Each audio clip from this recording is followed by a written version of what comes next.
The Wind Waker takes place centuries after Ganondorf's tyrannic rule of Hyrule in Ocarina of Time, after the beast was slain and sealed by the hero of time, who then travelled back into his own timeline. And after these 7 long years of darkness, where Castletown was burned to rubble and its people forced to seek refuge in Kakariko Village, the Kingdom of Hyrule slowly began to heal its wounds, building a new Hyrule castle and consigning the horrific crimes of Ganondorf to a painful memory. But still shackled to the ancient curse of the Demon King demise, Hyrule was doomed to succumb again to evil, and from the ashes of his defeat, Ganon returned. The King of Evil seized control of the kingdom with ease, and cowering in fear, the people prayed for the return of the hero, prayers that were in vain. In the darkest hour, the gods saw fit to end the unanswered rampage of the Demon King, calling forth a colossal downpour from the heavens, which flooded the kingdom, drowning out the fires of Ganon and burying Hyrule beneath the waves. Centuries later, on islands formed from the mountain peaks of the Lost Kingdom below the waves, the people of Hyrule endure and prosper. All memory of the ancient land below them faded into myth, the truth behind the vast ocean lost to time. The world of the Wind Waker is one of the most interesting we've ever seen in a Zelda game. The idea of people living on islands formed from the mountain tops of a forgotten kingdom is fantastic, and builds one of the most creative overworlds in the series. While most of these islands are unique to the Wind Waker, some are clear references to locations from other Zelda games, and more interestingly, others could be iconic locations from Ocarina of Time after centuries have passed, now islands on the Great Sea. So today let's look at one of the most memorable Wind Waker islands and the evidence that remains of what it may have once been. In the far north of the vast expanse of the Great Sea lies Wind Waker's bustling market town, the sunny Isle of Windfall. Link first reaches Windfall Island after being thrown from the Forsaken Fortress by the Helmarok King and picked up by the King of Red Lions, and he's tasked with finding a sail somewhere in the paved streets of the town. Windfall Island teems with life and business, all below the iconic Ferris wheel. At first glance, Windfall seems to be a completely unique island, but the more we look, the more evidence there is that there's more than meets the eye to this merchant town. The first tell comes in the form of the island's theme. It's actually just a remixed version of the Kakariko Village theme, which originated in A Link to the Past and then appeared again in Ocarina of Time. If we speed up the Kakariko Village theme, a lot of the two towns' themes are actually the same song.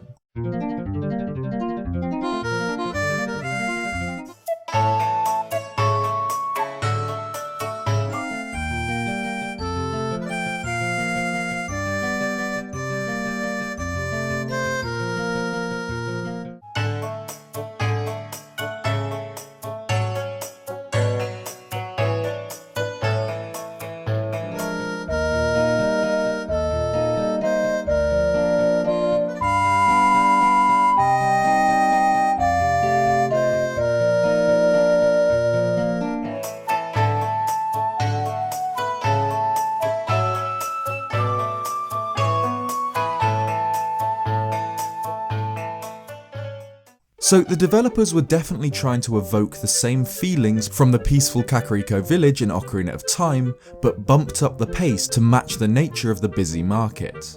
The same's true for the iconic landmarks of both towns, the Ferris wheel of Windfall and the windmill of Kakariko, and the secondary landmarks like the famous Kakariko Village wooden sign gate and the Windfall Island stone gate, deliberately similar features to link the two towns.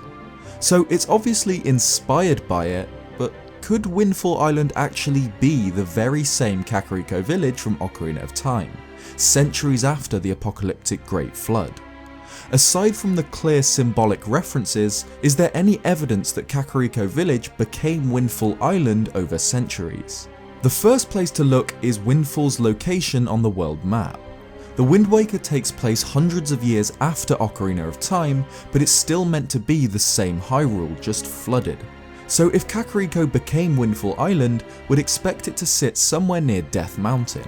And we know that Death Mountain most likely became Fire Mountain, a submerged volcanic peak situated not far from Windfall. Dragon Roost Island also is functionally Wind Waker's Death Mountain, but Hyrule Encyclopedia confirms that it's somehow what became of Zora's domain, so whatever. It doesn't line up perfectly, but I believe this was intentional. One of Kakariko Village's defining features is its ominous graveyard hidden behind the village in a clearing, housing the graves of the royal family and those loyal to them, including the graves of the Composer brothers, who were killed by Ganondorf due to their work on creating a song which could control the rising and setting of the sun, known as the Sun Song. The Sun Song actually appears in the Wind Waker too, albeit under a slightly different name, the Song of Passing. It works exactly the same way, turning night to day and day to night, and is musically identical to the original. And what's more interesting is it's learned from Tot, a dancing man on Windfall Island who can be found in front of a gravestone. Even his figurine notes that he's found in front of this strange monument, a monument which features Hylian text. And if we translate this text, we can read the words, "A great artist." Learning the Sun Song from a man eternally dancing near a great artist's gravestone isn't a coincidence. This gravestone likely belongs to one of the Composer brothers, great musical artists of their time and creators of the Sun Song. On this grave too, we can see what appears to be a depiction of the goddess Hylia, which would further link this to the royal family. This grave is found on a cliff edge, meaning that it may have been part of a larger graveyard which has crumbled into the ocean over time. Elsewhere on the island, we can find another interesting character, Mrs. Marie, teacher of the School of Joy. I've got an entire video on Mrs. Marie's secret, check that out if you haven't already, but this flamboyant headmistress has a really strange, strong connection to the elusive Sheikah tribe. She features stylized Sheikah eye symbols on her dress, and in the original game will gift Link her most prized possession, a Sheikah artifact known as the Hero's Charm. The Hero's Charm functions similarly to the Lens of Truth from Ocarina of Time. Both are fashioned in the shape of the Sheikah eye symbol, and both allow the user to see what they couldn't before, invisible objects for the lens and the health of enemies for the charm. It makes sense for the Lens of Truth to be obtained in Kakariko Village, as it's the former home of the Sheikah tribe, but it seems bizarre for the Hero's Charm to be located in Windfall Island, unless Windfall Island is Kakariko centuries after the flood. Counter-arguments to this theory are numerous, and the first and most important being the physical possibility of Kakariko Village becoming an island. It's not located on a mountaintop, and Wind Waker's islands were formed from the very peaks of Hyrule's mountains during Ocarina of Time, which rise above the surface of the Great Sea. And in Ocarina of Time, Kakariko Village isn't very elevated. We can see from Death Mountain that the former Sheikah town is a good distance lower than the volcanic peak, found somewhere near the base of the mountain. However, Kakariko Village is elevated a good distance above the central basin of Hyrule Field, meaning that it's not impossible for it to have survived the flood. The second geographical counter-argument would be its location on the world map. While it fits in broader terms, being found next to Fire Mountain and Dragon Roost, it's located west of these volcanic areas rather than south. However, Hyrule's geography is one of the least consistent things in the series, with villages and mountains, forests and lakes flying all over the place between games.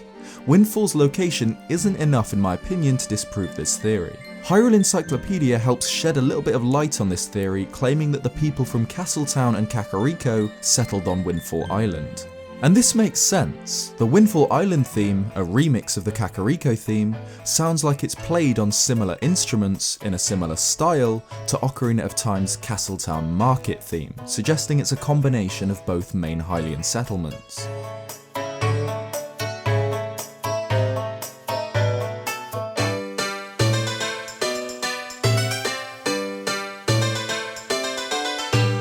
But there's still one detail which I don't think anyone else has mentioned. One detail that helps this all make sense, that helps to explain the mystery of Windfall Island, the bomb shop. I've always thought this little building was a bit out of place, far from the main settlement of Windfall, outside the town's main entrance, on a hill near the water.